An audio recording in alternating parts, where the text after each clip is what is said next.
ఈ program Joyce Meyer ministries partners మరియు friends ద్వారా స్పాన్సర్ చేయబడింది.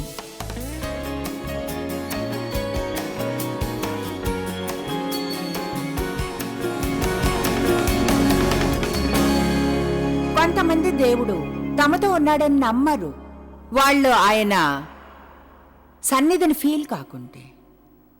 ఆయన మత్తయి 28:20 చెప్తుంది, నేను యుగ సమాప్తి వరకు సదాకాలము మీతో ఉంటాను. దేవుని ఫీల్ అవ్వక్కర్లేదు ఆయన నాతో ఉన్నాడనడానికి. బైబిల్లో ఆ వచనాలను చాలానే చదివాను. ఇప్పుడు అవి నాకు వాస్తవాలు అయ్యాయి. ఇప్పుడు మనం హెబ్రీ 13:5 చూద్దాం యాంప్లిఫైడ్ బైబిల్లో. ఇది నిజంగా ఎంతో మంచి వచనం. యాంప్లిఫైడ్లో పెద్దగా ఉంటుంది. అయితే చూడండి, మీ స్వభావము లేదా మీ నీతి క్రమము ధనాపేక్ష లేందై ఉండవలను.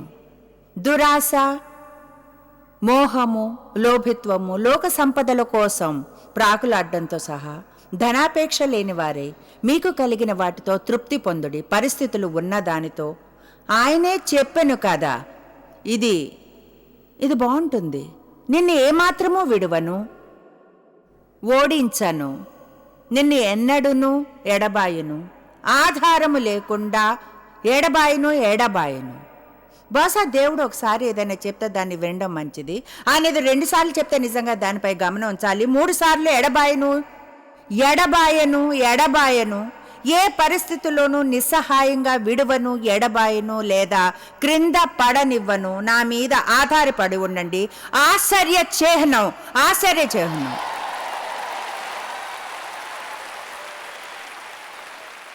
దాని అర్థం మీ జీవితంలో ఇప్పుడు ఏ అవసరత ఉన్నా మార్గదర్శనం కావాలంటే దేవుడు మిమ్మల్ని వదిలివేయడు. అది ఆర్థిక పరిస్థితి అయినా దేవుడు మిమ్మల్ని విడిచిపెట్టడు. అది సంబంధపు పరిస్థితి అయినా దేవుడు మిమ్మల్ని వదిలివేయడు. దేవుడు అంటాడు, నేను నిన్ను ఏమాత్రము విడువను, ఎన్నటికీ నిన్ను ఎడబాయను, ఆయన ఎల్లప్పుడూ మీతో ఉంటాడు. డెలీరియస్ పాడే ఆ ఒక్క పాటలో కొన్నిసార్లు చంద్రుడంత దూరంగా ఉన్నావనిపిస్తుంది, కొన్నిసార్లు నా చర్మం అంత దగ్గరగా ఉన్నట్లు అనిపిస్తుంది. అయితే శుభార్త ఏమిటంటే నిజంగా ఆయన మీ చర్మం అంత దగ్గరగా ఉంటాడా? ఆయన చంద్రుడంత దూరంగా ఉన్నాడనిపించినా ఆయన మనలో ఉంటాడు. కనుక మనలో మీరు దేవుని గృహాలు, అంతకంటే దగ్గరగా మరేమీ ఉండలేదు. దేవుడు ఎన్నడూ మిమ్మల్ని విడువడు, ఎడబాయుడు. మీరేమాత్రం ఎన్నడైనా శోధించబడితే ఇలా అనడానికి, చూడు దేవా నేను ఫీల్ కావడం లేదు, ఇలా అనండి. నాకు తెలుసని తెలుసు నాతో నువ్వు. కొంతమంది ఫీల్ కారు, వారికి వరాలు తలాంతులు ఉన్నాయని పనికిరాని వారనిపిస్తారు, విలువలేని వారని జీవితంలో. సంకల్పమే లేదన్నట్లు ఫీల్ అవుతారు. ఎక్కువగా అది అభద్రతతో వేరుపారి ఉంది. ఏదో ఒకలాగున విషయాలు జరుగుతాయి, మనం ఎదుగుతుండగా మనం ఎలా ఉండాలో అలా లేమని ఫీల్ అవుతాం. మిగతా తోటి వారితో పోల్చుకుంటాం, ఇతర ప్రజలతో పోల్చుకుంటాం. నువ్వు జానీలా లేవే, జూడీలా, ఇది నేర్చుకోవడం ఎందుకు కష్టం, అన్ని తప్పులు ఎందుకు చేస్తావు, ఎప్పుడు చూడు ఏదోటి పడేస్తావే, నువ్వేది సరిగ్గా చేయలేవు. మనం ఆ సందేశాలను వింటాం. సాతాను మనం ఫీల్ అయ్యేలా చేస్తాడు, మనం మంచివాళ్ళం కాదనేలా. బహుశా ఒకరికి జరగగలిగే అత్యధికమైన హీనమైనవి ఏమిటంటే వాళ్ళెవరో అన్న విషయంలో ఎన్నడూ స్వేచ్ఛను ఫీల్ కాక, అయితే ఎల్లప్పుడూ ఎవరో ఒకరితో పోల్చుకోవాలని ఫీల్ అవ్వడం, వారితో పోటీ పడాలని, వారిలా ఉండాలని అనుకోవడం కంటే నాకు అసాధారణంగా వేరుగా ఉండడం ఇష్టం. చాలా ఏళ్ళు అలా చేయలేదు, అయితే ఇప్పుడు నాకు అది ఇష్టం. ఎందుకంటే చూడండి, అసాధారణమైన వాటికంతో విలువ ఉంటుంది ఎక్కడ పడితే అక్కడ దొరికే వాటికంటే. మనందరికీ మన చిన్న సొంత అసాధారణ బ్రాండ్ ఉంటుంది. అపవాది విచిత్రంగా ఉన్నారంటారు, అయితే మీరు అసాధారణంగా ఉన్నారు. దేవుడు ఒక సంకల్పంతో మిమ్మల్ని సృష్టించాడు తన స్వహస్తాలతో. మీ తల్లి గర్భంలో మీరు తప్పు కాదు, ఊప్స్ కాదు, యాక్సిడెంట్ కాదు. దేవుని వద్ద మీ కొరకు ఒక ప్లాన్ ఉంది. మీరు పోల్చుకోనక్కర్లేదు, మీరు పోటీ పడినక్కర్లేదు. చాలామంది నా వినోదకరమైన కథలు వినే ఉంటారు. ఎలా నేను మా పక్కింటి ఆవిడ ఉండాలనుకుని అన్నీ ప్రయత్నించాను. ఆవిడ మిస్ ఆర్ట్స్ క్రాఫ్ట్స్, నేను వాటిలో ఒకటి చేయలేకపోయాను. డేవ్ చొక్కాకి ఒక బటన్ కుడితే 5 నిమిషాల్లో పడిపోతుంది. నేను ఒక బటన్ని కానీ కుట్టాలనుకుంటే ఇప్పుడు ఎవరు కనిపించేవారు కాదు, ఆయన్నే కుట్టుకోమనేదాన్ని నేను ట్రై చేసి చేయడం కంటే. అయితే అది పర్వాలేదు, డార్లిన్ సెక్ చెప్పారు ఒకసారి ఇంటి వద్ద ఉన్నప్పుడు వంట చేయడం ఇష్టం లేదా నీకు? నేనన్నాను లేదు.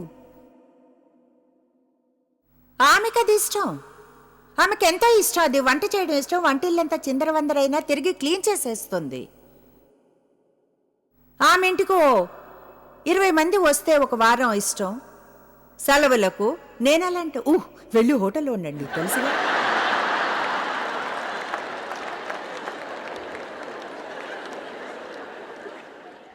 నాకెలా ఇష్టం అంటే నీట్గా, నిశ్శబ్దంగా.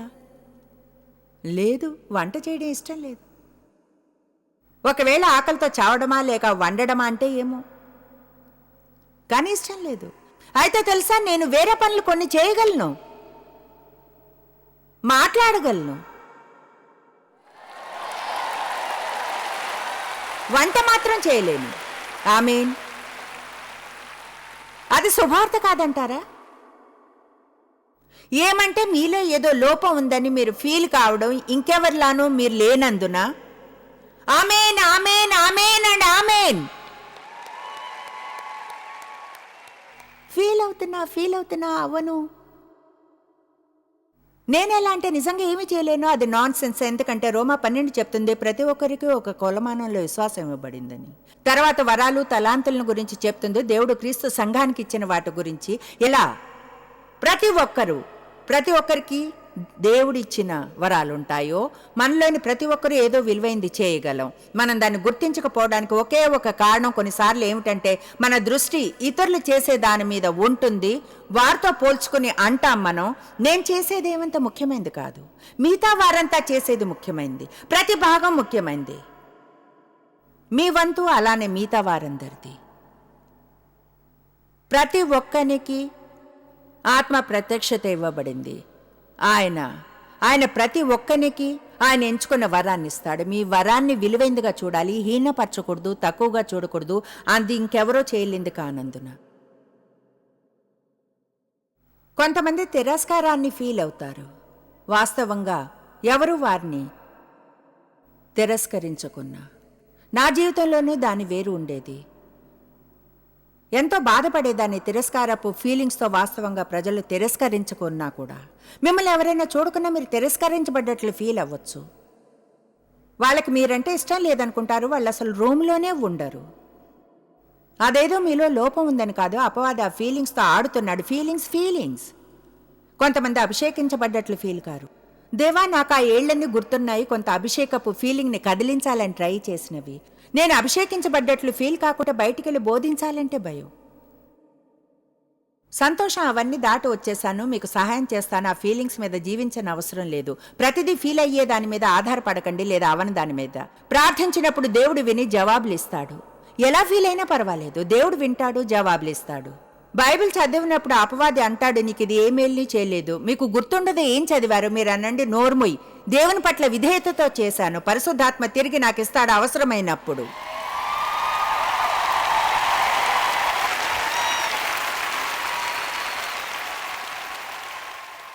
ఇక ఇప్పుడు నేను కొన్ని నిమిషాలు నాకు ఇష్టమైన విషయానికి గడిపితే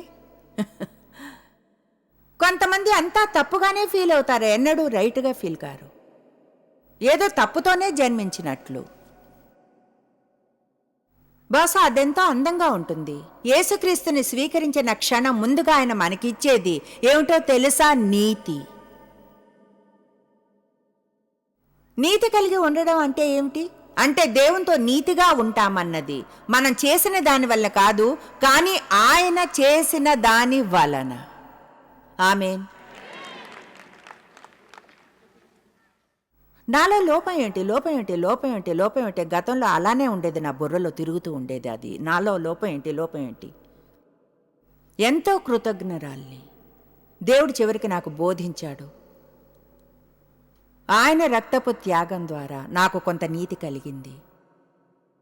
మన నీతి అనేది మనం ప్రతిదీ రైట్గా చేసినందున కాదు, అది దేవుడిచ్చిన వరము. ఆయనతో నీతిగా చేస్తాడు. అప్పుడు దాని నుంచి తెలుసుకుని మీరు నీతిగా ఉంటారు, మీరు మరిన్ని మంచి పనులను చేస్తారు. దేవుని గురించిన హాయి అనిపించే విషయం ఆయన ఎన్నడూ ఆజ్ఞాపించుడు ఏదైనా చేయమని దాన్ని చేసే సామర్థ్యాన్ని ఇవ్వకుండా మిమ్మల్ని ప్రేమించమని చెప్పడు. మిమ్మల్ని ప్రేమించే ప్రేమ నాలో లేకుంటే కనుక ముందు నన్ను ప్రేమిస్తాడు. మిమ్మల్ని క్షమించమండు, ముందుగా నన్ను క్షమించుకుంటే, ఎందుకంటే ఇవ్వడానికి క్షమాపణ ఉండదు. నాకు దయగా ఉండమని చెప్పడు. ఆయన ముందుగా నాకు దయనివ్వకుంటే, ఎందుకంటే ఇవ్వడానికి నా వద్ద దయ ఉండదు. విశ్వాసంగా ఉండమని చెప్పడు. నా పట్ల ఆయన విశ్వాసంగా లేకుండా ఎల్లప్పుడూ జీవించడానికి మార్గాన్ని చూపుతాడు. ఆయన కేవలం చెప్పడు, మార్గాన్ని చూపుతాడు జీవించడానికి. ఆయనకు కావాల్సింది మనకిస్తాడు, సన్నిధులుగా చేస్తాడు ఆయన చేయమన్నది చేయడానికి. దేవుడు మిమ్మల్ని నీతిగా చేయకుండా నీతిగా జీవించమండం లేదు. కనుక ఆధ్యాత్మికంగా దేవునితో నీతిగా ఉన్నారు. మీ లోపల నీతి అనేది ఉన్నది. దేవుని బిడ్డల్లాగా మీ తలను పైకెత్తి భుజాలు వెనక్కి పెట్టి చెప్పాలి, క్రీస్తులో నేనెవరినో తెలుసు, నేను ఆయనతో నీతిగా చేయబడ్డాను, నాకు తెలుసు, నేను ఎదుగుతున్నాను, మారుతున్నాను, ఇంకా చాలా దూరం వెళ్ళాలి, ఉండవలసిన చోట ఇంకా లేను. అయితే థ్యాంక్ గాడ్, గతంలో ఉన్న చోట లేను. హల్లెలూయా.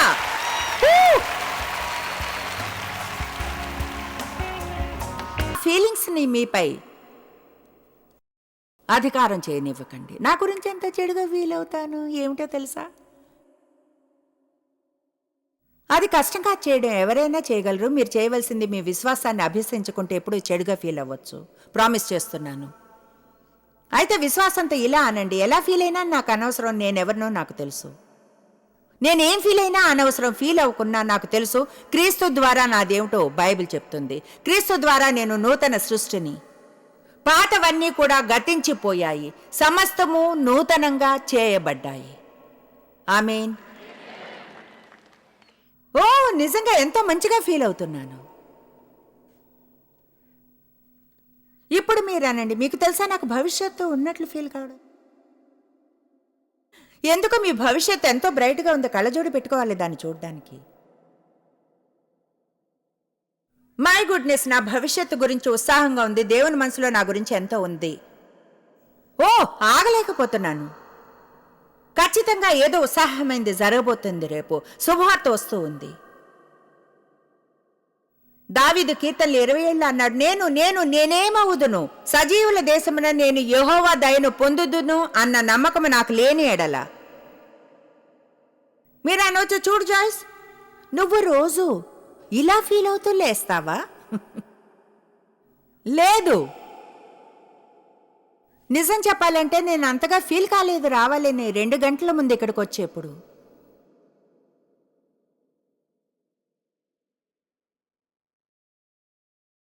మీరు అనవచ్చు, రావాలని మీకు అనిపించలేదా? లేదు లేదు అనిపించలేదు. ఒక కుక్కీ తిని షూస్ కొనుక్కోవాలనుకున్నాను.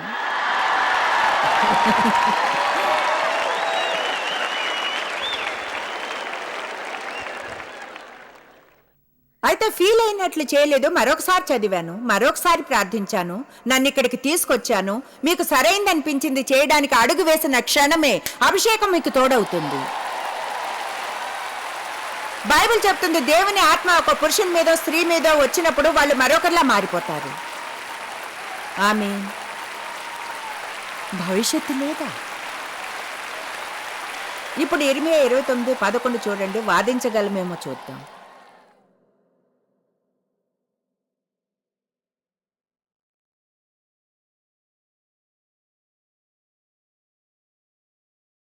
నేను మిమ్మల్ని గూర్చి ఉద్దేశించిన సంగతులు నేను ఎరుగుదునని ప్రభు అంటున్నాడు. రాబో కాలమందు మీకు నిరీక్షణ కలుగునట్లుగా అవి సమాధానకరమైన ఉద్దేశములే గాని హానికరమైనవి కావు. మీకు విషయం చెప్తాను, మీ ఆరంభం మంచిగా లేదేమో, కానీ ముగింపు గొప్పగా ఉండొచ్చు. ఆయన అన్నాడు, రాబో కాలమందు మీకు నిరీక్షణ కలుగునట్లు చేస్తాను. అదింకా ముగియలేదు, ముగిసేంత వరకు అదింకా ముగియలేదు. అపవాది మీతో చెప్పినప్పుడు మీరెంతగా ఓడిపోయారో, మీకు ఎలాంటి మేలు ఎన్నడూ జరగదని మీరు మీ నోటిని తెరిచి గట్టిగా చదివి వినిపించాలి. ఇర్మియా 29:11. మీ గురించి ఉద్దేశించిన సంగతుల ఆలోచనలు నాకు తెలుసు. దేవుని వద్ద ఒక ప్లాన్ ఉంది, సమస్తము సమకూడి నా మేలుకే జరుగును. ఇప్పుడు కొన్ని సూచనలు చూద్దాం. ఐహిక సంబంధమైన క్రిస్టియన్వి, ఎందుకంటే అతను ఈ ఫీలింగ్స్ చుట్టూ నడిపించబడతాడు కనుక. వాళ్ళ ఆలోచనలతో నడిపించబడతారు. చెడు మూడుతో లేస్తే వాళ్ళ మూడు అలానే ఉంటుంది. ఏదైనా జరిగితే వాళ్ళకి నచ్చదు, గొప్పలో కూరుకుపోతారు. తమపై తాము సారీ ఫీల్ అవ్వడం వాళ్ళకి చాలా ఈజీ, కోరుకున్నది వాళ్ళు పొందకపోతే. నిన్న 3 రకాల వ్యక్తుల గురించి మాట్లాడుకున్నాం. 1 కొరింథీ 2లో చూసేవారిని ప్రకృతి సంబంధి అయిన మనుష్యుడు, ఆత్మ సంబంధి, శరీర సంబంధులైన మనిషి. 3లో ప్రకృతి సంబంధి అయినవాడు దేవుని ఆత్మ విషయాలను అంగీకరింపడు, సువార్తను గురించి అతనికి ఏమీ తెలియదు, వాటిని గురించి తెలుసుకోవాలనుకోడు, ఆత్మీయమైన దేనికి సంబంధం ఉండదో అర్థం చేసుకోడు. ఆత్మ సంబంధి అయినవాడు పరిణతి చెందిన క్రైస్తవుడు వాక్యం తెలుసు, నమ్ముతాడు, వాటి ఫీలింగ్స్ చేత నడిపించబడ్డు, వారి సొంత ఆలోచనలతో సొంత చిత్తముతో స్వయానికై మరణించి దేవుణ్ణి సేవించారు. అయితే ఎంతో విచారకరం, మనం ఎక్కువగా అలాంటి క్రైస్తవుల్ని చూడడం. వాళ్ళు ఉంటారు. సంతోషంగా ఉంది చెప్పడానికి, నాకు దేవుని అద్భుతమైన స్త్రీ పురుషులు తెలుసు. అయితే చాలామంది శరీర సంబంధులను నేను ఎదుర్కొన్నాను. శరీర సంబంధి ఎలాంటి వ్యక్తి అంటే జ్ఞానం కలవాడు, రక్షణ పొందినవారు, క్రీస్తుని తమ రక్షకునిగా స్వీకరించిన వారు. అయినా వాళ్ళు రక్షణ పొందని ఎవరికంటేనో వేరుగా జీవించరు. నేను అలా ఉండేదాన్ని ఎన్నో ఏళ్ళు. చర్చికి వెళ్ళేదాన్ని, చెడు టెంపర్ ఉండేది. చర్చికి వెళ్ళేదాన్ని, వ్యర్థపు మాటలు. సహజంగా చర్చి కలిసిన వెళ్ళిన వారిని గురించి చర్చికి వెళ్ళేదాన్ని. ఎప్పుడు చూడండి దేని గురించో కోపం. చర్చికి వెళ్ళేదాన్ని, నేను అనుకున్నది జరగని ప్రతిసారి కోపమే. మీరు ఏదైనా చేస్తే ఒక క్రిస్టియన్ కల్డెసాక్ చుట్టూ తిరుగుతూ మనం ప్రోగ్రాంతో పాటు వెళ్ళాలి. అసలైతే మనకు నమ్మకం ఉందని చెప్పే జీవితాన్ని జీవించాలి. ప్రజలు ఎదగపోవడానికి కారణం ఏమిటంటే ఎదగడానికి అది బాధిస్తుంది. మీకు మీరు కాదని చెప్పడం బాధగా ఉంటుంది, దేవునికి అవునని. అయితే మీ శరీరాన్ని పోషించిన ప్రతిసారి అది బలపడుతుంది, దాన్ని పోషించని ప్రతిసారి బలహీనపడుతుంది. విజయం పొందుతారు. నాకు గుర్తుంది అదెంత కష్టంగా ఉండేదో, ఎలా ఉండాలో తెలుసుకోవడానికి ట్రై చేయడం ఆరంభించినప్పుడు కొంత పోలిక ఉండడానికి. నాకు ఇప్పుడు ఆ పదం కూడా గుర్తులేదు. లోబడే భారీగా మారడానికి. ఓ నేను లోతుగా వెళ్ళాలి ఆ పదాన్ని వెతకడానికి.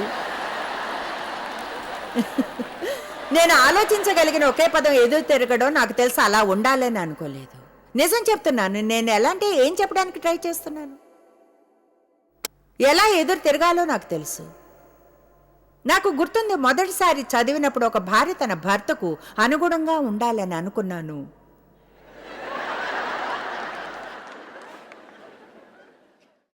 అంటే మీన్గా ఉండేదాన్ని కాదు, చెడ్డదానో. జీవితం అంతా అందరూ నన్ను తోసిన వారే, ప్రజలు ఉపయోగించుకునేవారు, మ్యానిపులేట్ చేసి అధికారం చేసేవారు. నాతో నేను ప్రామిస్ చేసుకున్నాను ఇక్కడి నుంచి వెళ్ళిపోయిన తర్వాత ఎవరు ఎన్నడూ నేను ఏం చేయాలో మరొకసారి చెప్పకూడదని.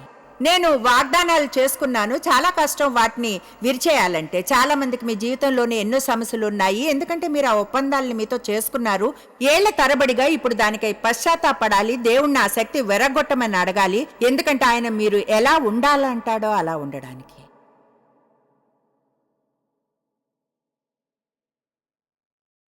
నా నోరు మూసుకుని ఉండడం చాలా కష్టమైంది. నేనే రైట్ అనుకున్నప్పుడు నిజంగా చాలా కష్టమైంది.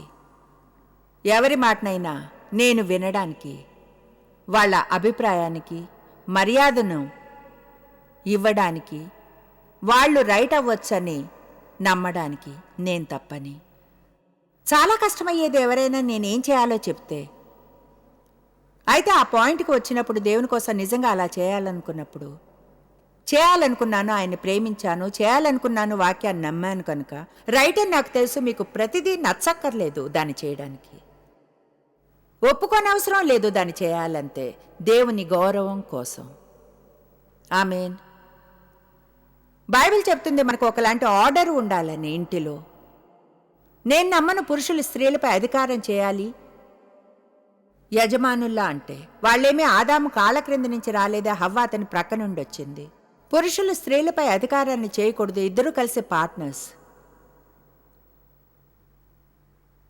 మనందరికీ ఒక వంతు ఉంటుంది, ఒకరినొకరు గౌరవించుకోవాలి. అయితే కొన్ని సమయాలు ఉంటాయి నిర్ణయాలు తీసుకోవాల్సినవి. ఇద్దరూ ఒప్పుకోకుంటే ఒక నిర్ణయం తీసుకోవాలంటే ఆ ఇంటి పెద్ద ఆ నిర్ణయాన్ని తీసుకోవాలి. మంచిది, అదిగో ఒక ఆవిడ నాతో ఒప్పుకుంటుంది. మ్యాన్, ఒక చైర్ తెచ్చుకుని కూర్చోవడం మంచిది, దీనికి టైం పడుతుంది. ఈనాడు మన సమాజంలో అతిపెద్ద సమస్యలో ఒకటి ఏమిటంటే ఎవరు ఎవరికి వాళ్ళు ఏం చేయాలో చెప్పకూడదు.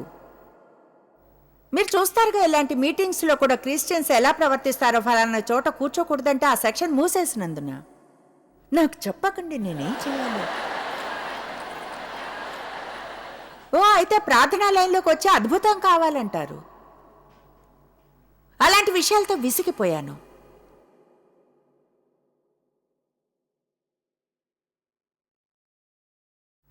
నేనెంతగా ప్రార్థించి ముందుకెళ్తానో ప్రతి చిన్న శోధన సెషన్ నుంచి ఎదురు తిరిగేలా.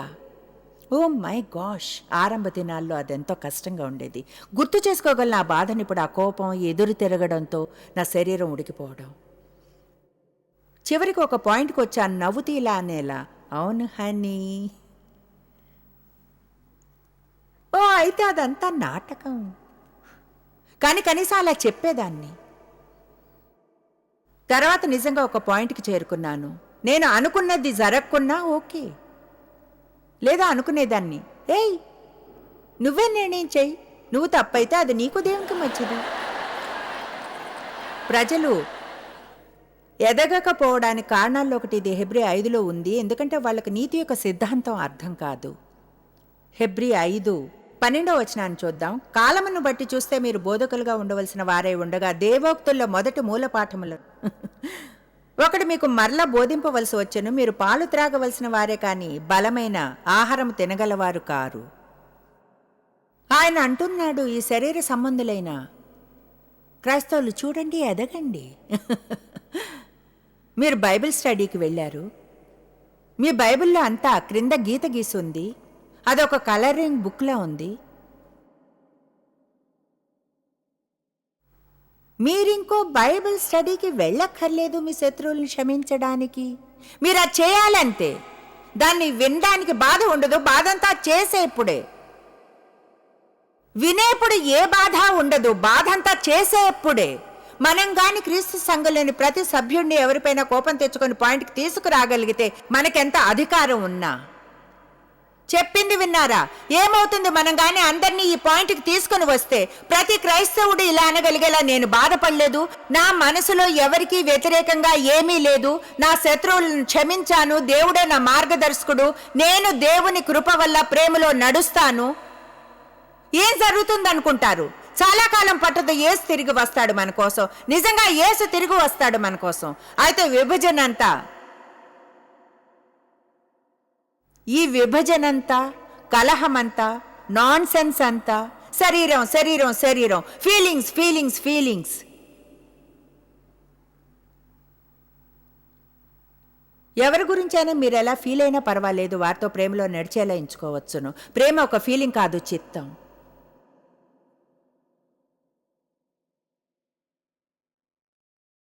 తర్వాత అన్నాడు 13వ వచనంలో, మరియు పాలు త్రాగు ప్రతివాడును. పాలంటే ఏమిటో తెలుసా? తీపి సందేశాలు. అందరూ చర్చికి వెళ్ళి వినోదం పొంది తీపిని తినాలనుకుంటారు. తెలుసా, ఒక క్రిస్టియన్కి మాంసాన్ని ఎందుకు పెట్టలేరో? నీతిని అర్థం చేసుకోడు కనుక. ఎందుకంటే ఇంకా వారి క్రీస్తులో ఎవరో తెలియదు కనుక వారిని ప్రవర్తన గురించి ఎదుర్కోలేరు. ఎందుకంటే వాళ్ళు అనుకుంటారు వాళ్ళు ఎవరో అదే వారి ప్రవర్తన అని. అయితే ఈరోజు చెప్పడానికి వచ్చాను, మీరెవరో మీ చేయడం అనేవి రెండు పూర్తిగా వేరైన విషయాలని. మీరు క్రీస్తులో ఎవరో మీకు తెలిస్తే అప్పుడు మీ చేయడంతో ఎదుర్కోవడంలో సమస్య ఉండదు. నిజం చెప్పాలంటే మిమ్మల్ని సరిచేసేవారంటే ఇష్టపడతారు, మీకు దేవుని వాక్యపు సత్యాన్ని బోధించేవారంటే ఇష్టపడతారు. ఎందుకంటే మనం మార్చుకుని ఎదగవలసింది అదే కనుక.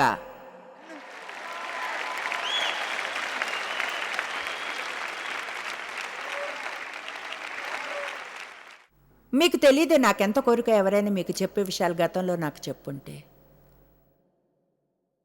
నేనెంతో శ్రమ పడ్డాను, ఎందుకంటే నేను విన్నదంతా వేరే. తీపి బాగుంటుంది, అందరికీ అది ఇష్టం, అయితే దాంతోనే జీవించలేరు. నేను తీపి అంటే అర్థం మీరు మంచిగా ఫీల్ అయ్యే సందేశాలు. చెప్పడానికి సంతోషంగా ఉంది దేవుడు మిమ్మల్ని ప్రేమిస్తున్నాడని. నిజం చెప్పాలంటే అదేదో ఒకవేళ మీరు రాజ్యంలో 20 ఏళ్ళు ఉంటే మీకు అది ముందే తెలుసుండాలి.